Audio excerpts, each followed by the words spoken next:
Y vamos a comenzar ya con la agenda académica de este primer día del Congreso, con el bloque denominado Entorno Energético y la conferencia Análisis de la operación esperada hacia un sistema más resiliente, a cargo de María Noemí Arboleda. La doctora María Noemí Arboleda Arango es gerente general de XM, operador del Sistema Interconectado y administrador del Mercado de Energía Mayorista de Colombia. Es presidente de la Asociación SIGRE Colombia y tiene amplia experiencia en el sector eléctrico colombiano y en la planificación y operación de sistemas eléctricos de potencia, planeación energética y transacciones del mercado de energía mayorista. Doctora Arboleda, bienvenida.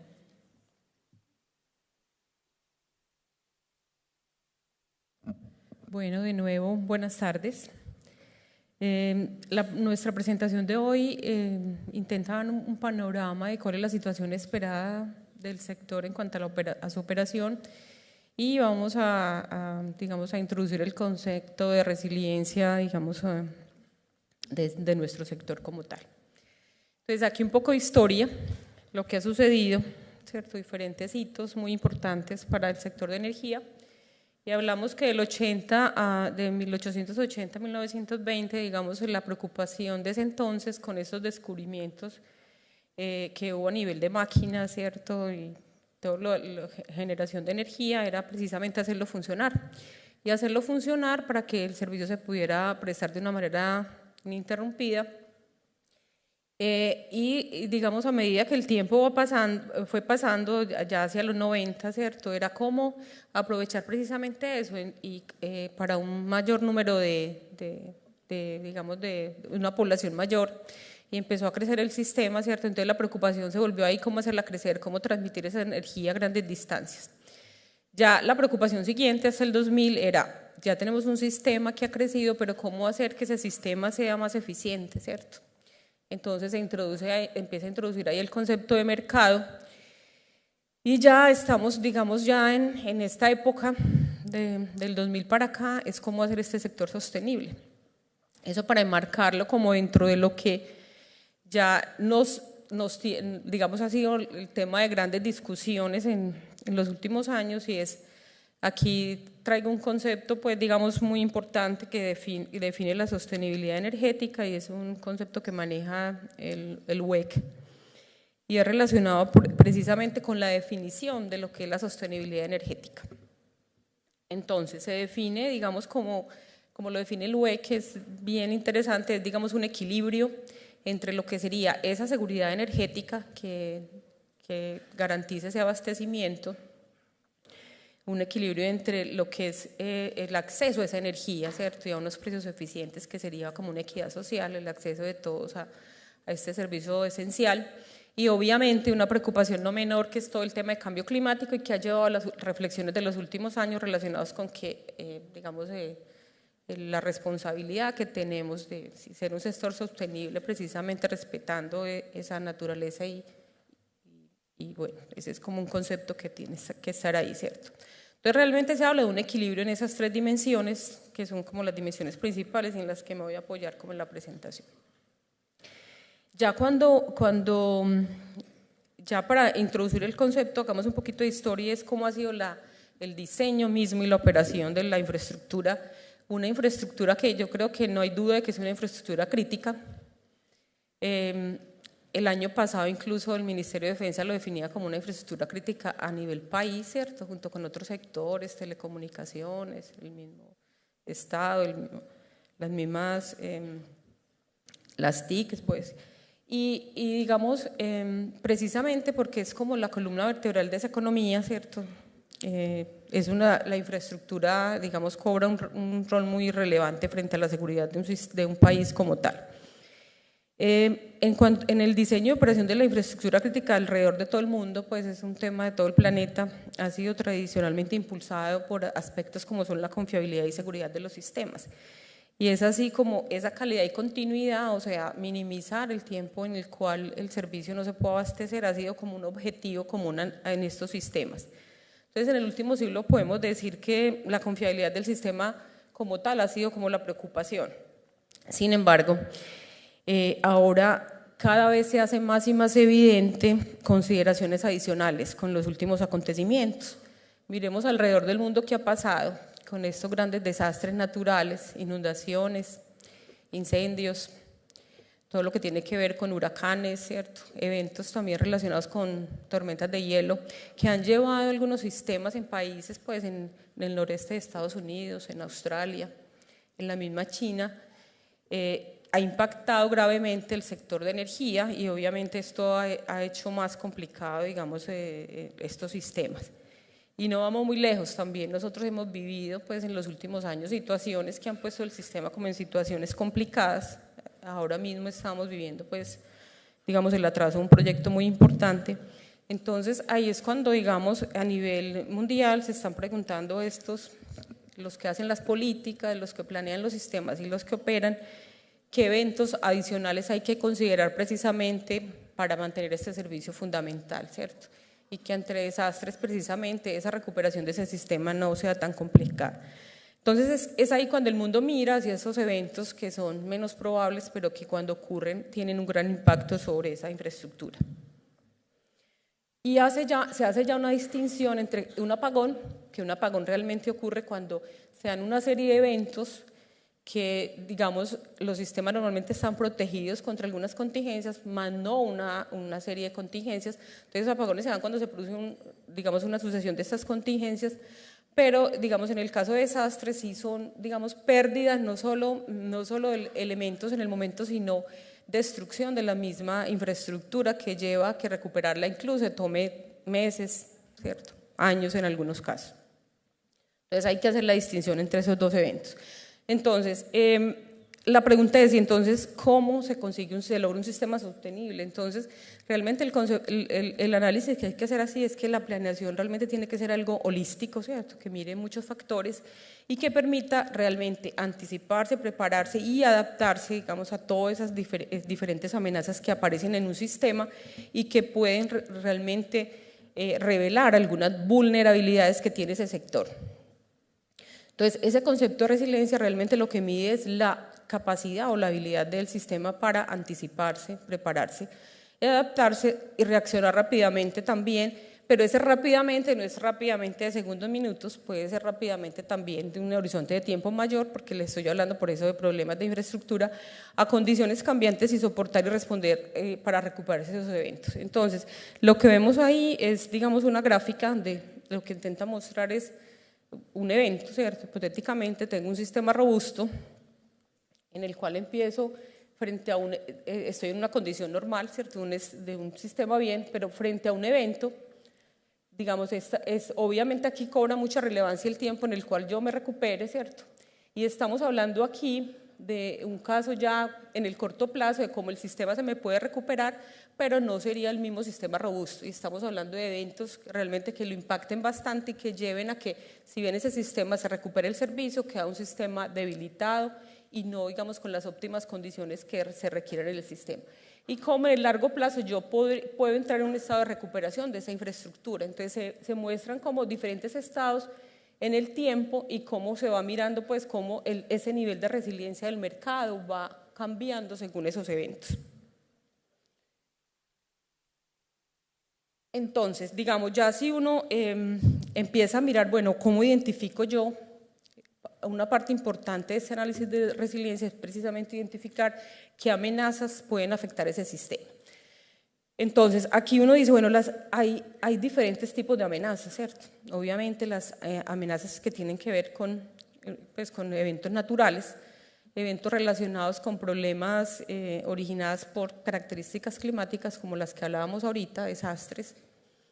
Pero en el caso nuestro específicamente, además de esto y del mismo niño, que no sabemos cuánta va a ser la intensidad ni las características que va a tener, aparecen, digamos, aquí en esas características naturales cuando el sistema empieza a cambiar su composición, como el caso nuestro, que esperamos que a futuro tengamos un sistema donde vamos a tener, digamos, otra variabilidad ahí relacionada con el viento y la radiación. Entonces ahí cobra mucha relevancia, digamos, también que esos fenómenos naturales pueden estar asociados a variaciones del viento a fenómenos naturales que lleven a que sean, digamos, más difíciles de predecir a futuro y que el sistema esté soportado en recursos de este tipo.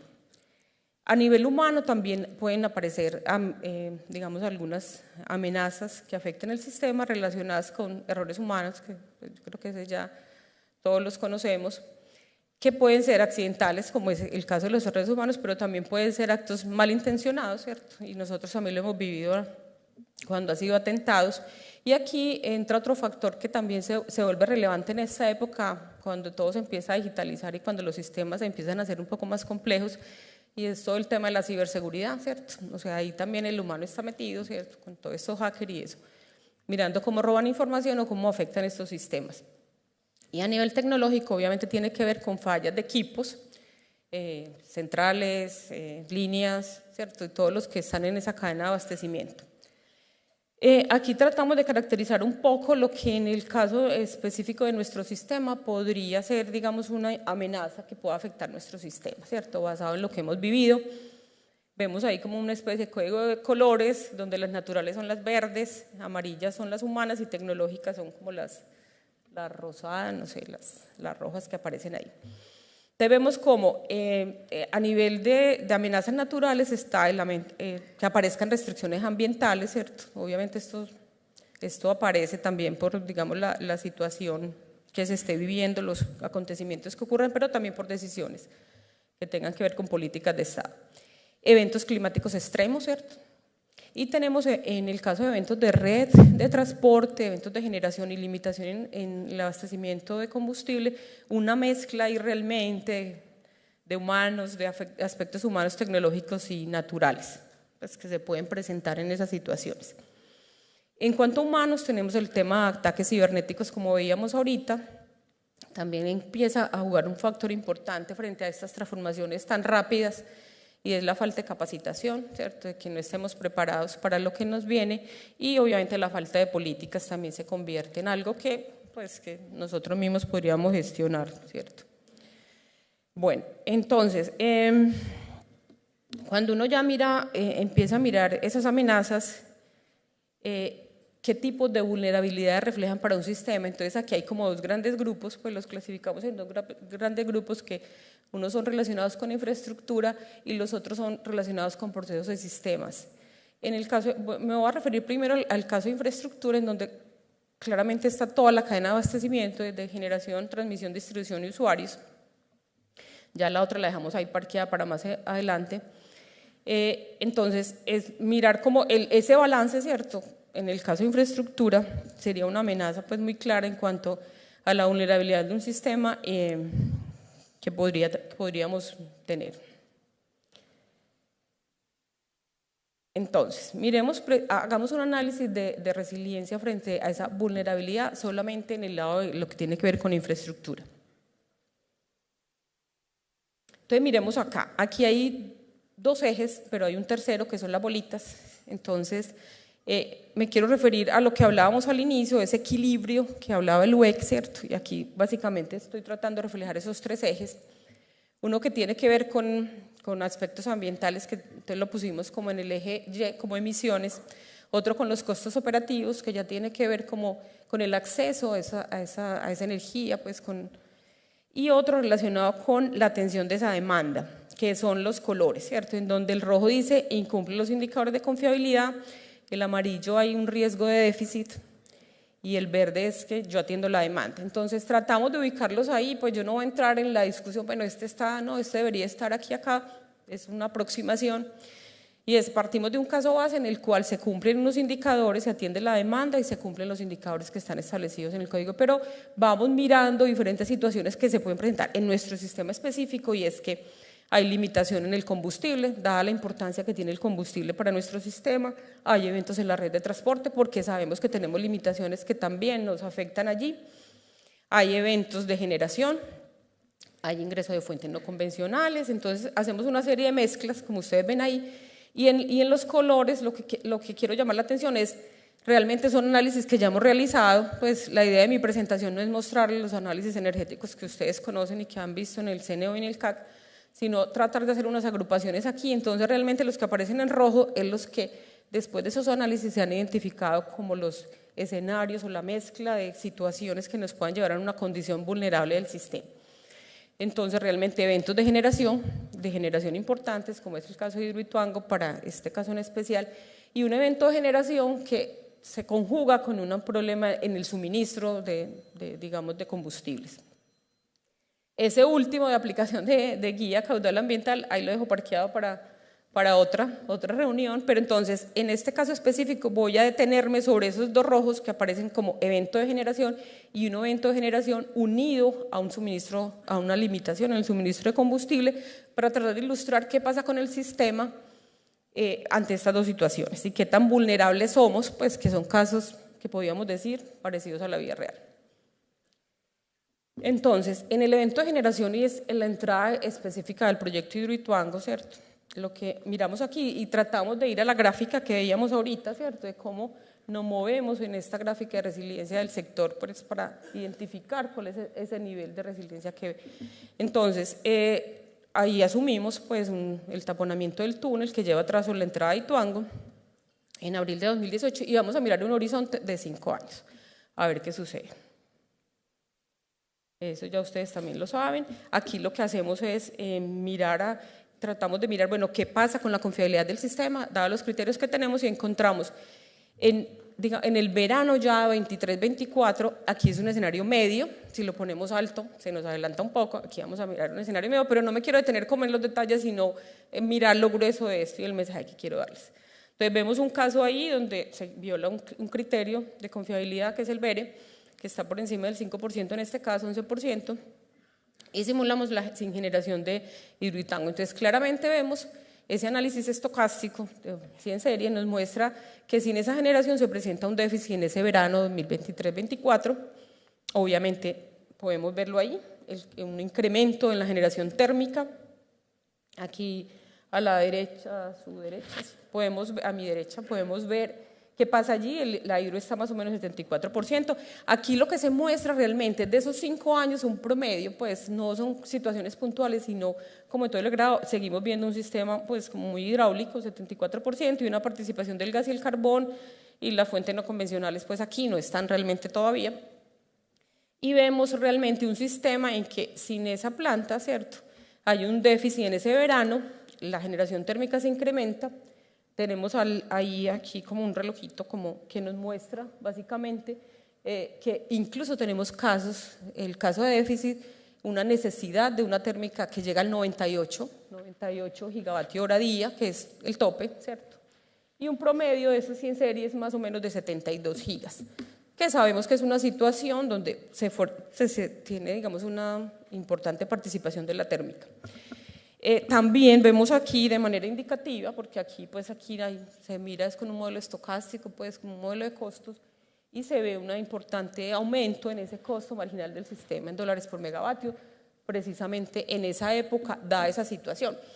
No olvidemos los ejes que hablábamos, ¿cierto? Una cosa es el déficit, otra cosa es, bueno, esto obviamente la generación térmica más emisiones, el costo para el usuario, bueno, una serie de factores aquí y los factores de confiabilidad. Pero ¿qué pasa si entra Ituango en el 2021? Que es una posibilidad que tenemos allí todavía. Si Ituango entra en el 2021, ese déficit se desaparece, ¿cierto? Desaparece del sistema. Sigamos entonces aquí. ¿Qué pasa si frente a ese evento en generación tenemos también una limitación en suministro de combustible y asumimos algo extremo relacionado con que, bueno, tenemos precisamente cuando más lo necesitamos, de enero a marzo, una limitación de 30 gigabtu, ¿cierto? De los 500 algo que necesitamos, tenemos 300 fuera. A ver qué pasa con el sistema, es solo mirar cómo reacciona el sistema ante esta situación. Y obviamente aquí vemos un ligero aumento allí, ¿cierto? Pues obviamente esto sigue en el tope, el promedio sube un poco, hasta 73, pero vemos que aquí tenemos otro caso de déficit que se adelanta cuando ocurre el evento de limitación en cuanto a incumplimiento de los criterios de confiabilidad para el sistema y un costo de marginal también alto, aumento en el déficit e incremento de ese costo marginal. Entonces uno dice, bueno, ¿qué podemos decir de esto? ¿Cierto? ¿Es resiliente o no? Pues tratando de llevar esto al concepto de resiliencia, Obviamente aquí nos está mostrando ante este evento de gran impacto el sistema es vulnerable, hay situaciones que llevan a desatención de la demanda y en algunos casos incumplimiento de los criterios de confiabilidad.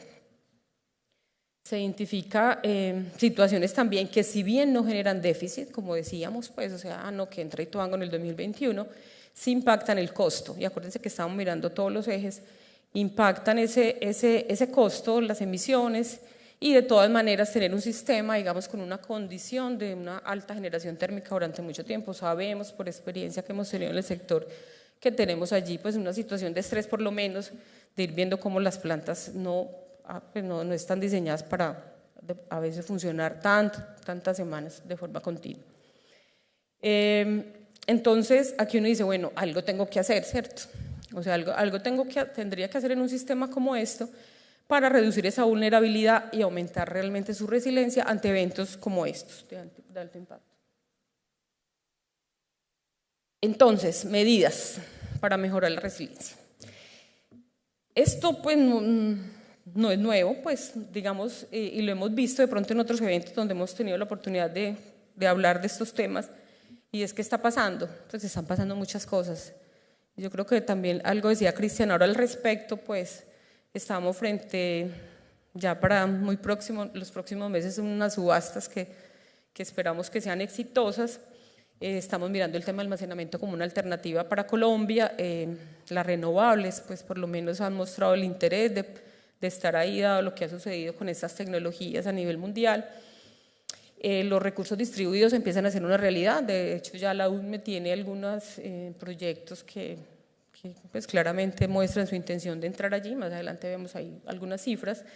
La digitalización del sistema es una realidad, ¿cierto? Todo lo que estamos haciendo de automatización a nivel de procesos, todo lo que tiene que ver con estos medidores inteligentes, el tema de Big Data, seguridad, pues yo creo que eso ustedes también lo están viviendo en sus empresas. La electrificación del transporte mismo, con toda esta avenida de movilidad eléctrica, la digitalización de los usuarios que cada vez requieren más cosas y que quieren ser mucho más activos en el sistema, y la eficiencia energética, que es también un proyecto del gobierno y que sabemos que digamos este también es otro camino para, realmente no se trata aquí de cortar energía, sino venga, usémosla de forma eficiente y miremos cómo lo hacemos. Entonces realmente todo eso está pasando. Si vemos ya nuestro sector, eso está pasando a nivel mundial. Entonces, obviamente, cada país tiene dinámicas distintas, políticas distintas y las aceleraciones se dan de manera diferente. Pero entonces, si uno ve qué está pasando en nuestro sector, uno dice, pues, tenemos cosas muy interesantes en este mismo sentido. Y tenemos las fuentes no convencionales, ¿cierto?, que están allí, y la generación distribuida, que ahí podemos ver esa gráfica, que la fuente es la UDME, ¿cierto?, son conceptos ya, información de conceptos emitidos por la UDME a 15 de octubre de 2018, donde nos muestra realmente lo que esperaríamos tener hasta el 2023. Entonces vemos como el ASDER, pues como lo que se espera más o menos son 3 gigas hasta el 2023, entonces vamos a tener una expansión en esos recursos distribuidos y también a nivel de fuentes no convencionales. Entonces eso es una realidad que seguramente muy rápido las vamos a tener allí, ya tenemos algunas pequeñas muestras de esos. En el tema de almacenamiento también desde la UDME se ha venido proponiendo desde hace más o menos 3 años este tema de baterías. Entendemos que la UDME también está caminando hacia esto que nos resolvería algunos problemas de restricciones y que en este momento está dando un modelo interesante de negocio frente a lo que tenemos.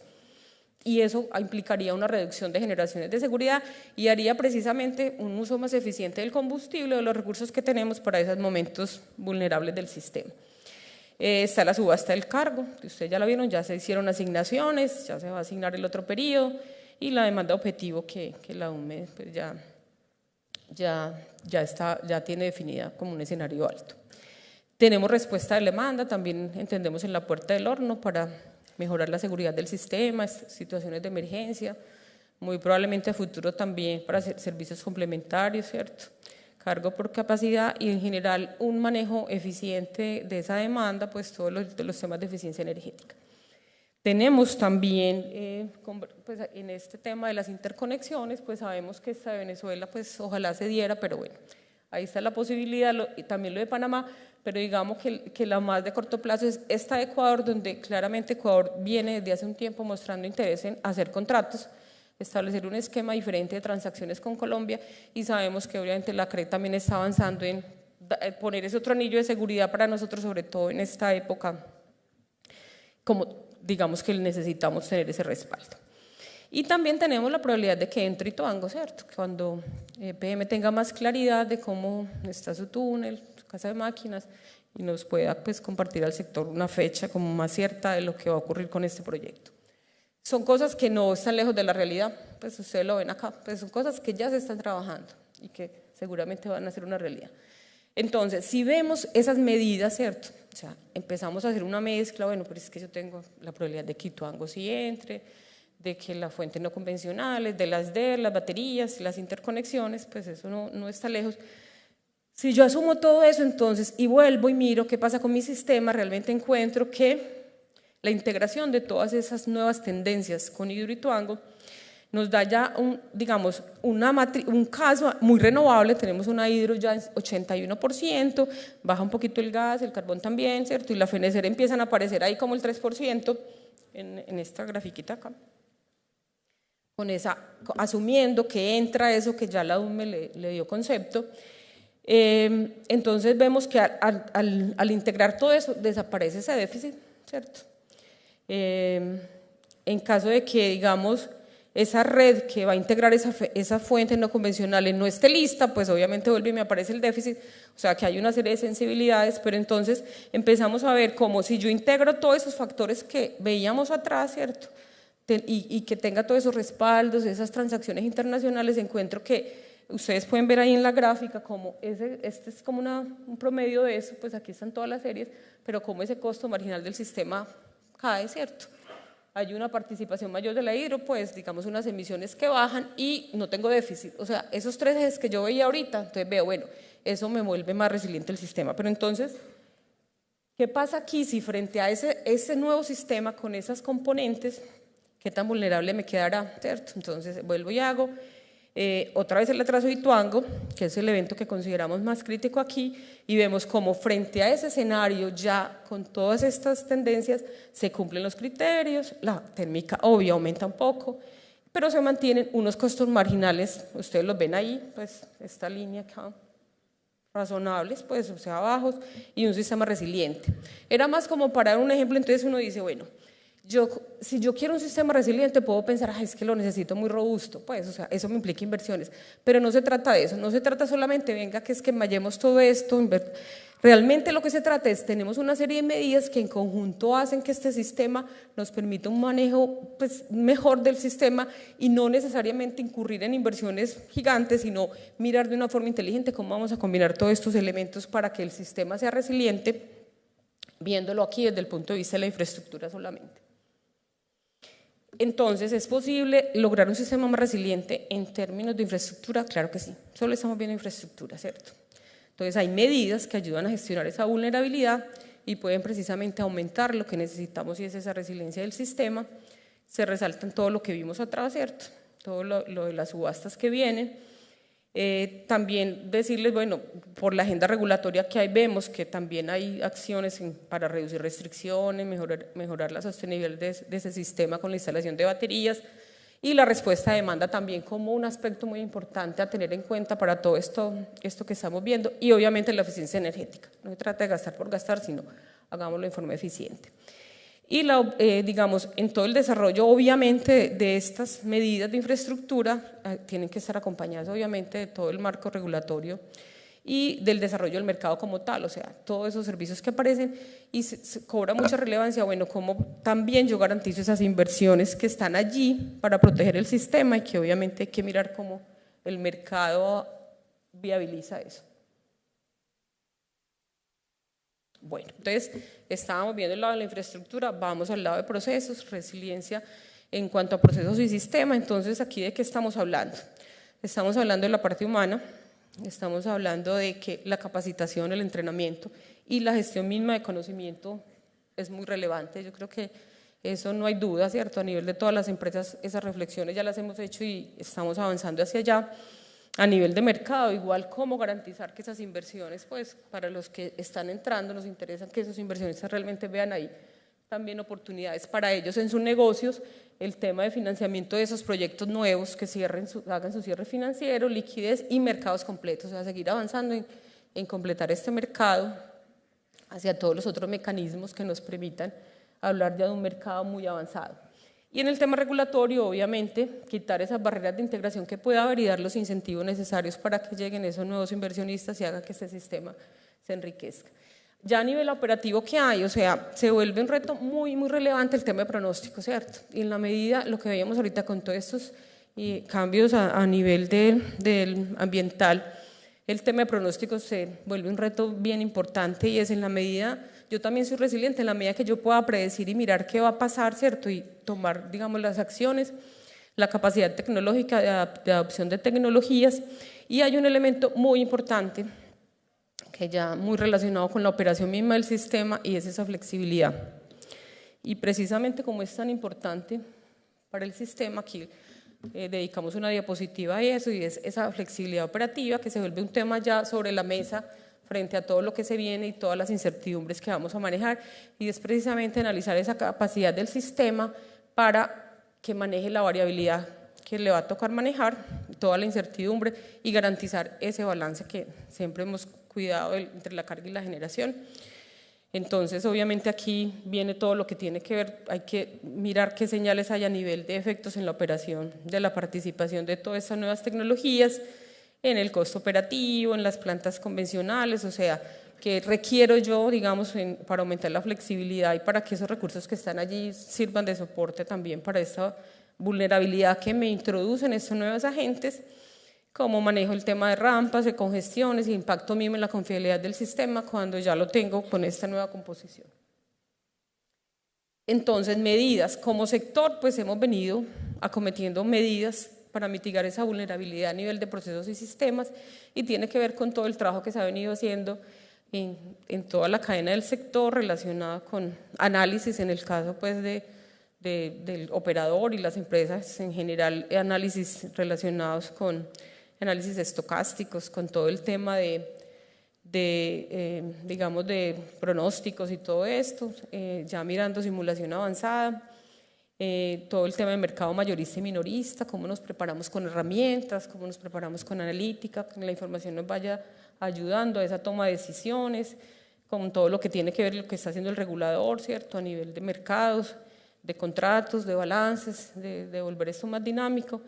Pero entonces lo que el mensaje aquí realmente, bueno, y todo eso apalancado pues en propuestas regulatorias, en el tema de ciberseguridad, analítica y gestión del conocimiento en general. Pero el mensaje aquí más es, tenemos grandes retos, ¿cierto? Y no se trata de que entonces para que sea resiliente yo tengo que hacer una redundancia aquí en esto. Hay muchos elementos y cuando uno dice todas estas tendencias me están mostrando realmente que yo voy a tener una descentralización de alguna manera del servicio, pues con una coordinación, sí, muy importante, pero también cuando uno piensa que a futuro voy a tener unas microgrids, una generación distribuida, unos recursos repartidos en el sistema geográficamente distribuidos, uno dice, bueno, todas estas nuevas tendencias me van de alguna manera, si yo puedo aprovechar estas tendencias, si las sé aprovechar, me va mostrando un sistema que con todos esos elementos se puede volver más resiliente. Y obviamente hay unos retos importantes ya a nivel de protección de ese sistema, que también bajo esquemas de protección y también de, digamos, una conciencia situacional de lo que está allí y cómo tengo yo esa conciencia, llenándome de herramientas que me permitan con esa información ir mirando lo que está sucediendo y obviamente también con herramientas que me permitan controlar ese sistema para parar en algún momento alguna situación desfavorable que me pueda llevar toda la demanda a un colapso. Entonces realmente uno lo que ve es como un híbrido de cosas que lo que decimos es todos los elementos están allí, entonces para hacer este sistema resiliente es cómo unimos todo eso precisamente para garantizar que el sistema que ya migre de un sistema solamente confiable y se convierta en un sistema que pueda afrontar todas las vulnerabilidades que implican todas estas nuevas tendencias y lo que está sucediendo a nivel mundial con el cambio climático. Entonces, perdón, me vuelvo ahí. Entonces, realmente el mensaje era ese, ¿cierto? La planeación tiene que ser holística, incluir estos criterios como son la resiliencia, además de la confiabilidad y la economía, para de esa manera podernos anticipar, prepararnos y adaptarnos ante las diferentes amenazas que permitan realmente que esas vulnerabilidades que están allí en nuestro sistema se puedan acometer de una manera adecuada. Entonces, ese era el mensaje que tenía y muchas gracias por su atención.